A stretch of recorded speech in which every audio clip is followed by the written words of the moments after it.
Welcome back, fellow Descriptians. I've literally never said that before. I don't know why I started now. But as you guys know, I've been doing a little challenge, a little experiment, if you will, of making a video in just one day. Honestly, less than one day. A lot of them I did in a few hours. But now that I got 5 of these suckers under my belt, I want to talk about the things that I learned and took away from this challenge. Because even someone like me who's been making videos for years, I feel like there's a lot of things that I learned, or at least were really hammered into my head when it comes to making videos that I feel are really gonna benefit my just overall mentality and process in my video creation workflow. And the first thing that I really took away from this experience was it really killed my perfectionism. Because odds are, even if you're not making videos, if you're just doing work like every other human, you probably struggle with perfectionism like I do. And I didn't realize how much that was hindering my video creation process until I started doing this. Because normally, you know, when it comes to making videos, I get really in my head, and I always think that every new video I make is like the worst video I put out. A lot of videos I straight up have just canceled, you know, and just have not done because I thought it wasn't good. And you know, it's always good to have those standards for yourself and really want to push out the best work you can.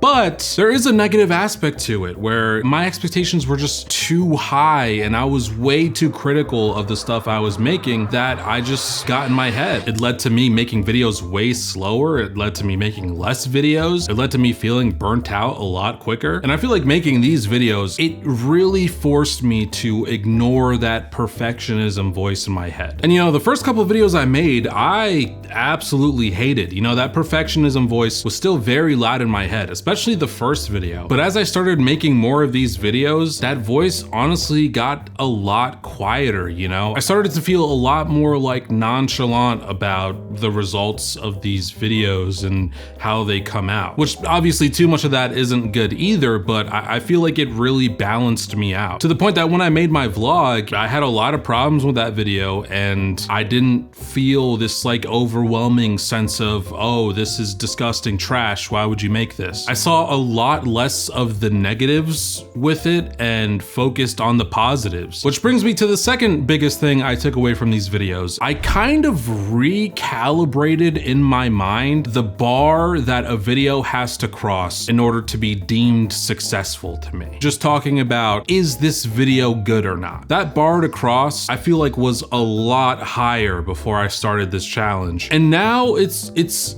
a lot lower, and you might think that's a bad thing, but it's really not. Because for the type of videos I like to make, YouTube videos, commentary videos, all that kind of stuff, I thought that if this video didn't feel like the best thing I ever made, it wasn't good. And that, you know, nobody would want to watch this. It's gonna be embarrassing to put out. It was just a lot of pressure I was putting on myself. But after making these videos and one of them getting a decent amount of views, that bar for me now on what I consider a successful, entertaining video is just, is this something that someone would watch like as they're eating a meal, or just kind of bored, or trying to fall asleep, or they're on their work break? Or is this something that they would have on in the background as they're playing a video game or doing an assignment? Like, is this video good enough to meet that? And literally most of the time, yes, the video is good enough to meet that threshold. And if it's good enough to do that, then it's a good enough video to put out. And I'm not necessarily saying that my standards have dropped to that of just like, oh, if it's good enough for someone to watch it in the background, I don't care. But I feel like having that new kind of bar of what makes a video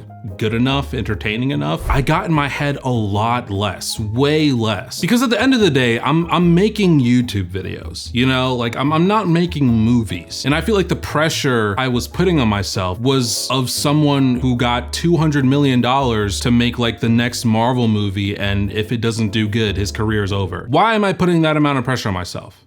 I'm making YouTube videos. So yes, I still had a high standard for what I wanted my video to be, but it wasn't the end of the world. Which brings me to my third and final biggest thing that I kind of took away from this challenge. Just make stuff. just make stuff, man. I feel like it's a pretty cliche takeaway or like advice, but now that I have had this experiment where I have been forced to, no matter what, make something, unfortunately, it is good advice. It's advice that you need to follow. And I feel like making these videos, it kind of forced me to find a way to film stuff quickly and efficiently while still looking good. I feel like these are all things that I kind of practiced that I wouldn't have otherwise if I weren't on such a hard time constraint. And even like learning things in editing, you know, so much of getting good at not only making videos, but just anything in general is repetition, you know, getting your reps in, just doing it. And I feel like a lot of the videos I make, I get so wrapped up in like the writing or the edit, and it kind of just like slogs down. And because I didn't have the luxury to kind of push things off or like overly extend things, it was like a really interesting way to just get more reps in on like making videos. All these stages of making a video that I really love, some more than others, I got to experience all that just more because I was forcing myself to make more stuff, which I know feels really obvious, but that's something that I feel like you don't notice until you kind of force yourself to make stuff, even if you're not in love with it, you know? So for any of you watching, I would implore you to take this challenge on for yourself, especially if you're someone who you feel like it takes you a ton of time to make a video, or you're always unhappy with the way your videos come out, or you're always talking down to yourself. I think this is a really great challenge to kind of fix all those at once. So yeah, that's it. I made 5 videos in 5 days, and I feel like it really allowed me to kind of grow as a creator. So if that's something that you've been wanting to do, maybe take on the challenge and show me all the videos you make so I can watch them all and procrastinate. I don't know why I said that. All right, but I'll see you in the next one. Bye.